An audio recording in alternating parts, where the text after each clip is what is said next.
Yes, hello students. Today I will start the topic index number from the VK Global publication. So I'll cover this chapter in three parts. So I'll start with the meaning. So basically, what do you mean by index number? So index number is a method of evaluating variations in the variable or group of variables in regard to geographical location or according to the time and other features also. And this is very important techniques for find out the increase in the prices in the current year. So what is the important question in this chapter? For theory question for 15 marks, discuss the various problems in the construction of index numbers. So I'll start with the methods. Basically, in the index number, there are two methods. The first one is the simple index number. Simple index number is also known as unweighted index number, and second one is the weighted index number. So I'll cover this topic weighted index number in the second video. So simple index number के अंदर दो methods आते हैं. The first method is simple aggregative method, second one is the simple average of price relative method. Before starting these methods, let cover the basic terminology. So basically index number में होता क्या है, for example अगर आपको price index निकालना है तो price index के लिए हम डिनोट करते हैं P01 के साथ. अगर आपको क्वांटिटी इंडेक्स निकालना है तो क्वांटिटी इंडेक्स को हम डिनोट करते हैं Q01 के साथ. ठीक है, तो प्राइस इंडेक्स के लिए P01 है, क्वांटिटी इंडेक्स के लिए Q01 है. और जैसे फॉर एग्जांपल आपको 2 ईयर्स का डाटा दिया है, 1983 की प्राइस दी हुई है, ठीक है, और 1989 की प्राइस दी हुई है. तो जो तो प्रीवियस ईयर होता है उसको हम इस प्रीवियस ईयर की प्राइस को P0 कहा जाता है और करंट ईयर की प्राइस को P1 कहा जाता है. ऐसे ही अगर क्वांटिटी दी हो तो 1983 की क्वांटिटी दी गई है और 1989 की क्वांटिटी दी गई है. तो 1983 की जो क्वांटिटी है इसको हम Q0 कहते हैं और 89 की जो क्वांटिटी है उसको हम Q1 कहते हैं. So, what are the formulas for calculating the index number? So basically, if the question is silent about the calculation of index number, कि कौन सा index number find out करना है, तो जनरली हम प्राइस इंडेक्स का फॉर्मूला ही लगाते हैं. ठीक है, तो सिंपल एग्रीगेटिव का फॉर्मूला क्या है? तो सिंपल एग्रीगेटिव में है, अगर प्राइस इंडेक्स निकालना है तो फॉर्मूला होता है summation P1 upon summation P0 into 100. ठीक है, तो सिंपल एवरेज और प्राइस रिलेटिव में बेसिकली तीन मेथड से हम फाइंड आउट कर सकते हैं. या तो हम मीन से निकाल सकते हैं, या हम ज्योमेट्रिक मीन से निकाल सकते हैं, या फिर हम मीडियन से फाइंड आउट कर सकते हैं. तो तीनों के फार्मूलाज अलग अलग हैं. तो पहले मैं मीन का फार्मूला बता रहा हूँ कि अगर हमने प्राइस इंडेक्स निकालना है अकॉर्डिंग टू मीन तो फार्मूला क्या लगेगा, summation P divided by N. N means the number of commodities. ठीक है, तो पी कैसे निकलेगा, तो पी की वैल्यू आती है P is equal to current year price upon previous year price into 100. फिर जितनी पीज आएंगी कमोडिटी वाइज उनका हमने समीशन कर देना. तो ये आ गया मीन के अकॉर्डिंग. अब ज्योमेट्रिक मीन के अकॉर्डिंग कैसे आएगा, तो आपको ऐसे लिखना पड़ेगा P01 according to geometric mean. तो ये निकलता है हम लिखते हैं anti log in bracket summation log P divided by number of observation. ठीक है, this is the second method. Now third, हमने मीडियन के अकॉर्डिंग कैसे निकालना है. तो मीडियन में हमने सबसे पहला स्टेप क्या करना है, the first step is according to median. हमने क्या करना है, जो पी की वैल्यू आएगी इस पी की वैल्यू को हमने अरेंज करना है. तो arranging the value of P in ascending order. तो करने के बाद फिर आपने मीडियन का फॉर्मूला जो आप लगाते थे in case of individual series size of n+1 divide by 2 अथ आइटम. तो ये आपने कैलकुलेट करना है. ये आपने ये चार फॉर्मूलाज करने हैं. तो पहले मैं आज जो कवर करने वाला हूँ simple aggregative method and simple average और प्राइस रिलेटिव मेथड्स. तो पेपर में अगर सिंपल एवरेज और प्राइस रिलेटिव मेथड पूछा गया तो इन तीनों में से कौन सा फॉर्मूला लगता है, तो जनरली आपने क्या करना है, हमेशा आपने मीन का फॉर्मूला ही लगाना है. ये दोनों नहीं लगाने, ये दोनों तब लगाने हैं जब क्वेश्चन में पूछे जाएंगे, ठीक है। तीनों से आंसर डिफरेंट आता है, मीन्स के अकॉर्डिंग डिफरेंट आएगा, मतलब इस फॉर्मूले के अकॉर्डिंग डिफरेंट आएगा, इस फॉर्मूले के अकॉर्डिंग डिफरेंट आएगा, इस फॉर्मूले के अकॉर्डिंग डिफरेंट आएगा। अगर सिंपल पूछा है calculate the index number according to simple average और प्राइस रिलेटिव मेथड, तो हमेशा कौन सा लगाना है, मीन वाला फॉर्मूला लगाना है। एग्रीगेटिव बहुत रेयर है, बट सिंपल एवरेज के ज़्यादा चांसेस होते हैं पेपर में आने के। तो वेटेड मैं नेक्स्ट वीडियो में कवर कराऊंगा। I think this is clear to everyone. Now next is, ये मैं आपको पहला क्वेश्चन करवा रहा हूँ आपकी बुक की पहली एक्सरसाइज का 10.1 का एग्जाम्पल मैं आपको करवा रहा हूँ। तो क्वेश्चन आपने खुद एक बार ट्राई करना है। तो इसमें लिखा क्या हुआ है पहले आप चेक करो। आपके पास पॉइंट दिया गया है कि कंस्ट्रक्ट, क्या लिखा हुआ है चेक करो, construct price index number for 1990 based on 1981 using simple aggregative method. तो सिंपल एग्रीगेटिव में हमने क्या पढ़ा था, हाँ जी क्या पढ़ा था, इसमें हमने पढ़ा था कि फॉर्मूला लगता है दिस वन, चेक करो, P01 is equal to P1 summation P1 upon summation P0 into 100।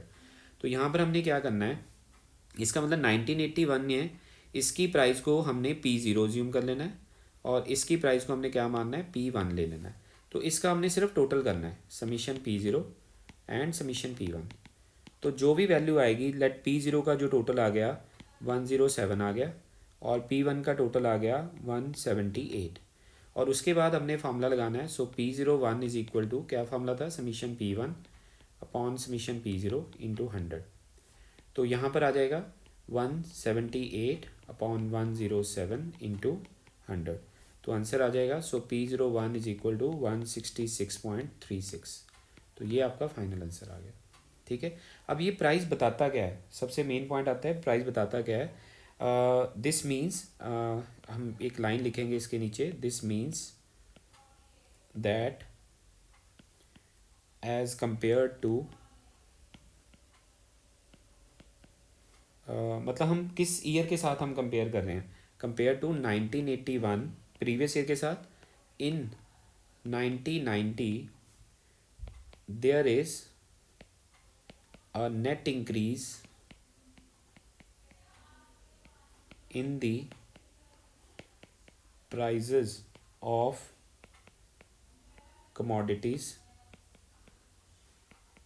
to the extent of, कितने परसेंट बढ़ी, हम 100 से कंपेयर करेंगे, मतलब यहाँ पर जो आपका आंसर आया वो 166.36 आया।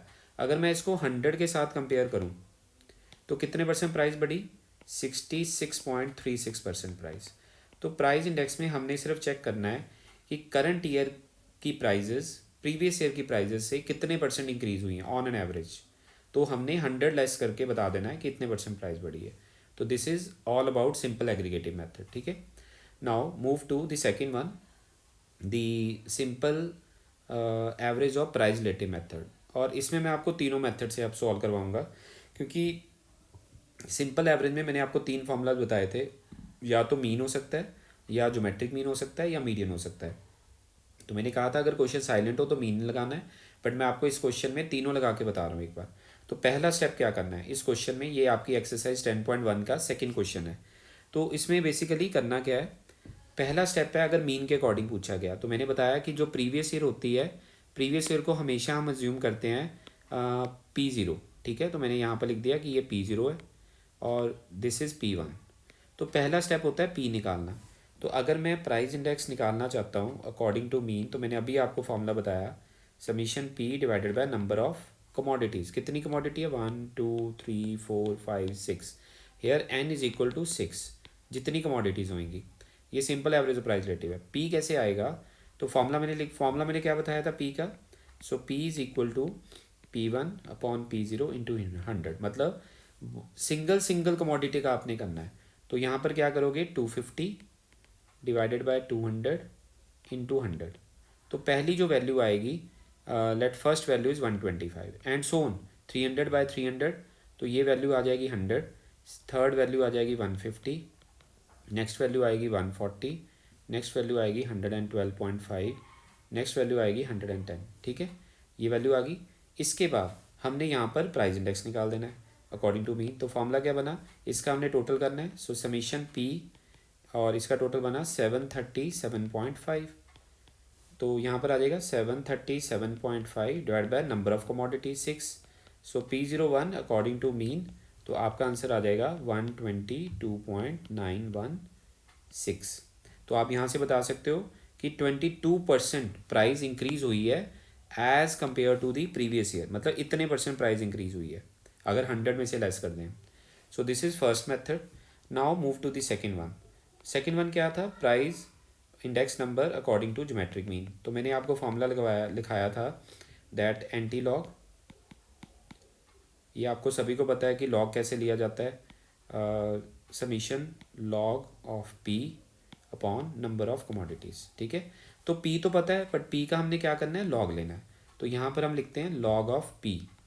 तो लॉग कैसे लेते थे? हम पहले नंबर ऑफ डिजिट्स काउंट करते थे, उसमें से 1 माइनस करते थे. तो 2 पॉइंट, ऐसे 2 पॉइंट 2 पॉइंट 2 पॉइंट. अब यहाँ पर पॉइंट्स है, तो पॉइंट से पहले नंबर ऑफ डिजिट्स देखते थे. तो कितने हैं? 3 3 माइनस 1 2. सो 2 पॉइंट अगेन 2 पॉइंट. तो इसकी वैल्यू अगर लॉग टेबल से देखेंगे 12 अंडर 5 0969. ठीक है, इसकी वैल्यू क्या है?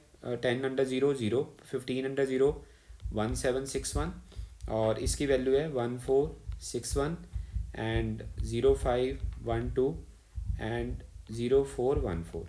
और हम इसका टोटल कर देंगे. तो टोटल हम लगा लेते हैं एक बार. इसका टोटल आएगा summation log P is equal to 12.5117. तो यहाँ पर हम फार्मूला में इसकी वैल्यू को फिल कर देंगे. So anti log in bracket 12.5117 divided by number of commodity 6.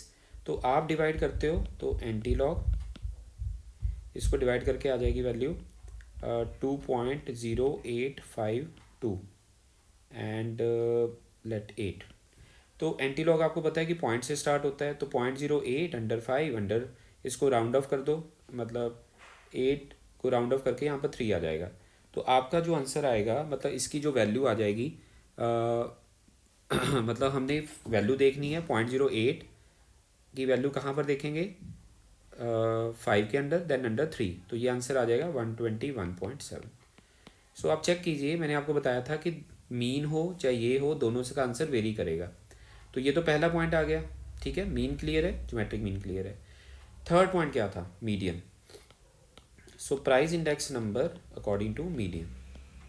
तो मीडियन में मैंने आपको एक कॉन्सेप्ट बताया था कि हमने अरेंज करना है द वैल्यू ऑफ पी किसमें? इन असेंडिंग और डिसेंडिंग ऑर्डर. पर हम असेंडिंग में ही करेंगे. तो पी की वैल्यू क्या थी? अभी ये लिखी हुई है, देखो पी की वैल्यू है जैसे 125 है. ठीक है, मैं यहाँ से एक बार लिख लेता हूँ. पहले जो डाटा दिया हुआ है, पी की वैल्यू है 125 100 150 140 112.5 एंड 110. इसको हम अरेंज करते हैं पहले. तो अरेंज कैसे करते हैं हम? तो अरेंज करने की वैल्यू हम क्या लिखेंगे? सबसे स्मॉलेस्ट से स्टार्ट करते हैं. First value is 100. ठीक है, फर्स्ट वैल्यू इज़ 100, ये वाली हो गई है. ठीक है, second value is 110. Third value is 112.5. ठीक है, and fourth one is 125, then 140 and then 150. ठीक है, अरेंज कर दिया. तो मीडियन हम कैसे निकालते थे? That is size of n+1/2. तो n कितना है? 6. ठीक है, 6+1/2, सो दैट इज 3.5 आइटम. तो थर्ड आइटम कौन सी है? अगर आप चेक करोगे तो थर्ड आइटम है दिस एंड फोर्थ आइटम है दिस. तो median is equal to third item plus fourth divide by 2. So 112.5 plus 125 divide by 2. तो हम क्या करेंगे? अब हम इसको प्लस कर देंगे. So just minute. 112.5 12.5 plus 125 divided by 2. So this is divided by 2, 118.75. तो ये आपके पास आंसर आ गया. और ये पेपर के लिए 15 मार्क्स के लिए इंपॉर्टेंट है. I think this is clear to everyone. ये भी क्लियर है. ये 3 आंसर आपके पास आ चुके हैं. तो 100 से लेस करके आपने बता देना है कि कैसे आंसर आएगा। एक तो ये हो गया सिंपल एग्रीगेटिव का सिंपल क्वेश्चन, ठीक है, simple average of price relative का, सॉरी नॉट एग्रीगेटिव। और एक मैं आपको क्वेश्चन करा रहा हूँ जो 15 मार्क्स के लिए सबसे ज़्यादा इंपॉर्टेंट है, जो फाइनल में मैक्सिमम टाइम आता है। प्लीज़ इसको थोड़ा ध्यान से समझने की कोशिश करना। देखो यहाँ पर एक पॉइंट लिखा हुआ है कि कंस्ट्रक्ट करो the price index for the 3 years by taking average price as a base. ये पॉइंट देखना, average price as a base. ये फोर्थ क्वेश्चन है आपकी बुक का, और इसके साथ की एक आपकी बुक में एग्जाम्पल भी है, example number 4 and question number 3। Example 4 and question 3, ये दोनों आपने ट्राई करने हैं। ये सबसे टफेस्ट है, मैं करवा रहा हूँ इसके अकॉर्डिंग। सिंपल एवरेज और प्राइस रिलेटिव मेथड, तो कुछ नहीं लिखा हुआ तो हम मीन के अकॉर्डिंग करेंगे, पर मीन में भी क्या लिखा है, एवरेज प्राइस हमने बेस लेना है। तो कैसे लेना है, तो इसके स्टेप्स आपने थोड़ा ध्यान से समझने हैं। सबसे पहले देखो, ये हमें डाटा दिया है रेट पर रुपीज़, रेट पर रुपीज़। 1 रुपये में आप इसके वीट के फर्स्ट ईयर में 2 किलो बाय कर रहे हो, सेकेंड ईयर में 1.6 केजीज बाय कर रहे हो, और थर्ड ईयर में 1 kg बाय कर रहे हो। ये लिखा हुआ है आपके पास, डाटा दिया हुआ है, ठीक है, ये वाला डाटा। और ऐसे ही सेकेंड ईयर में सॉरी राइस की commodity, sugar and so on. सबसे पहला पॉइंट है, हमने प्राइस का डाटा नहीं दिया हुआ है, हमने पहले ये केजिस को प्राइस में कन्वर्ट करना है। कैसे करेंगे वो चीज़ आपने समझनी है। एक और चीज़ पॉइंट, जब भी कमोडिटी टॉप पे दी हो, हमने उसको शिफ्ट करना होता है on the left hand side. Commodity कभी भी टॉप पे नहीं हो सकती, कमोडिटी को हमेशा लेफ्ट हैंड साइड पे रखना है। चाहे कमोडिटी टॉप पे दी हो तो हमने उसको शिफ्ट करना पड़ेगा। तो पहले रुपीज़ में कन्वर्ट करेंगे, फिर उसको शिफ्ट करेंगे। तो पहला पॉइंट बनेगा, फर्स्ट स्टेप बनेगा, इसके लिए एक एजम्पशन लिखनी है। देखो यहाँ पर सभी की कमोडिटी अलग अलग है, मतलब क्वांटिटी अलग अलग है। हमने सभी की क्वांटिटी बराबर कर देनी है, रुपीज़ चाहे चेंज हो जाए, ठीक है, क्वांटिटी सभी की सेम करनी है, बेस सेम करना है कि मैं इसकी 100 क्वांटिटी, इसकी भी, एंड सो ऑन।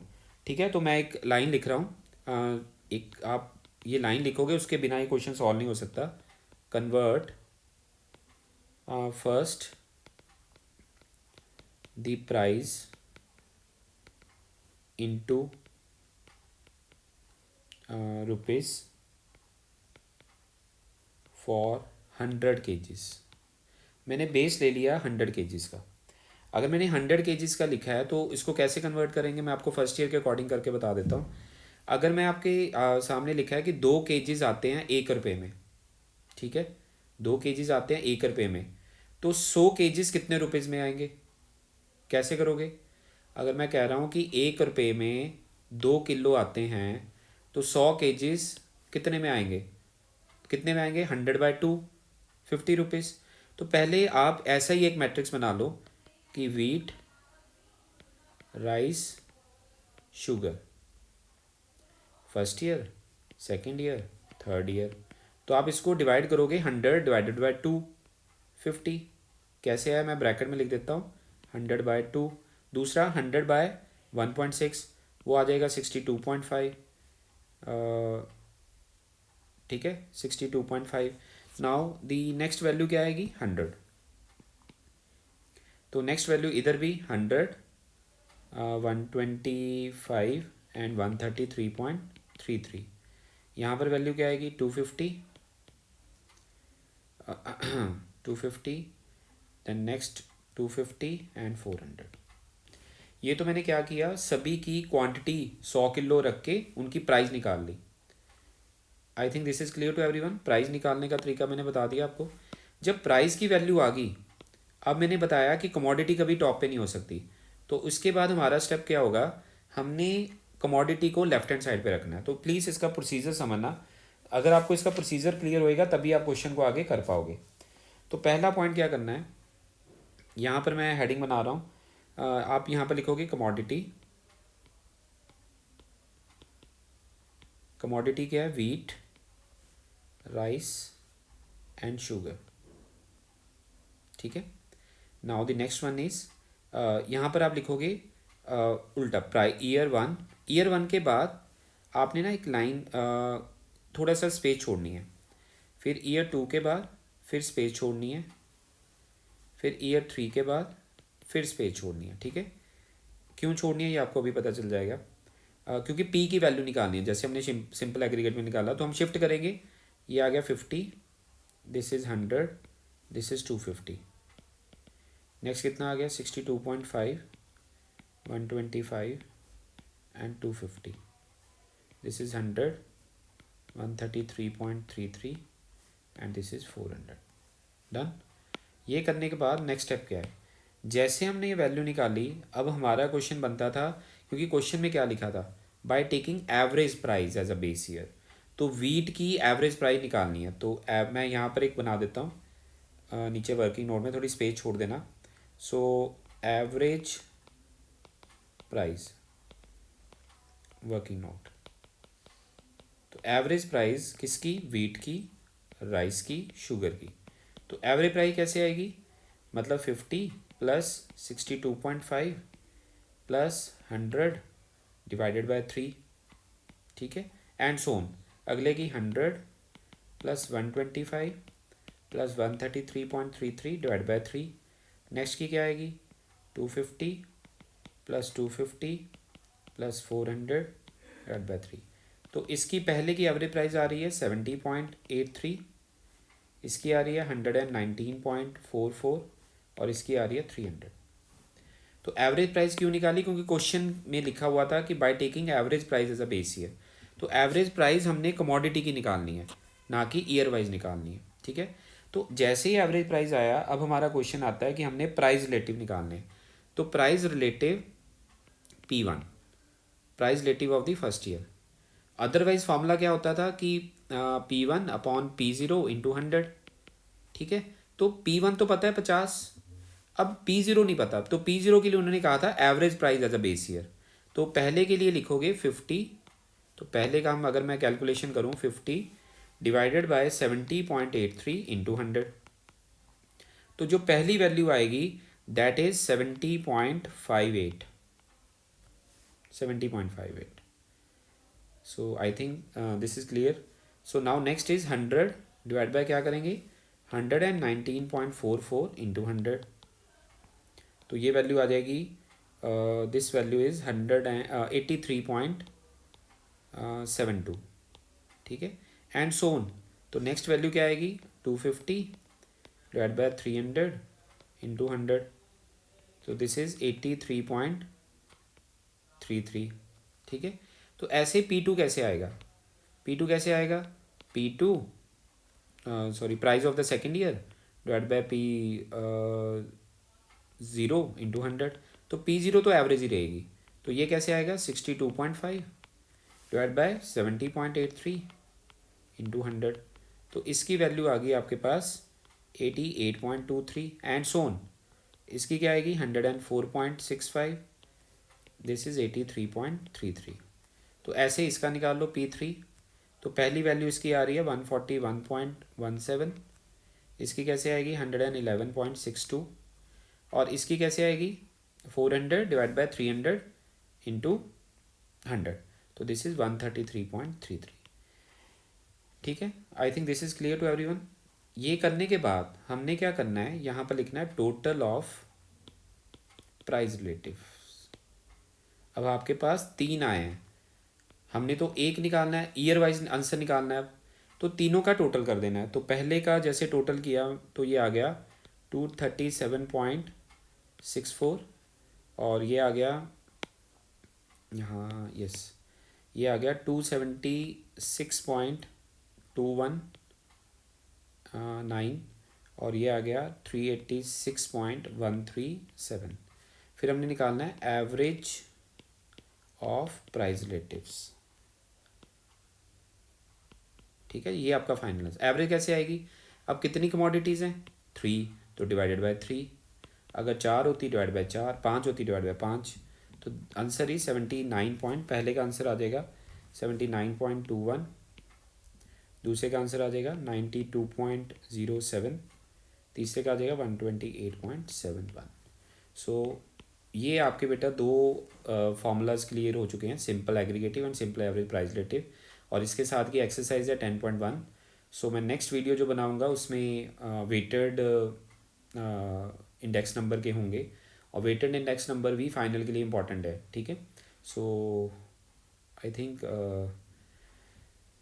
या प्लीज़ कवर कर लेना इसको देख के, ठीक है। Okay, thank you.